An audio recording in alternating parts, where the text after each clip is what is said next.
गाड़ी सड़क के किनारे रुकी। एक खातून ने एक बूढ़े गरीब आदमी से पूछा, एक उबला हुआ अंडा कितने का है?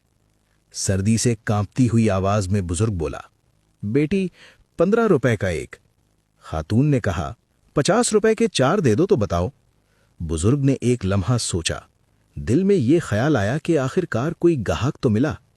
उसने धीमी आवाज में कहा, ले लो बेटी। अगले दिन वही खातून अपने बच्चों के साथ एक महंगे रेस्टोरेंट गईं। बच्चों के लिए मनपसंद खाने ऑर्डर किए गए।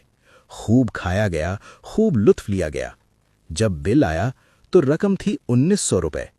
खातून ने पर्स से 2000 निकाले, काउंटर पर रखे और ये कहकर चली गईं, कीप द चेंज। यूं उस खातून ने 100 रुपए वहां छोड़ दिए जहां पहले ही सब कुछ महंगा था, और जिस बूढ़े अंडे बेचने वाले को ज्यादा पैसे देने चाहिए थे वहां उसका हक मार लिया। सोचिए जरा, कभी गरीब से खरीदते वक्त ये नियत कर लिया करें कि शायद आप किसी की मदद का सबब बन जाएं। अल्लाह हम सबको समझ और अमल की तौफीक दे।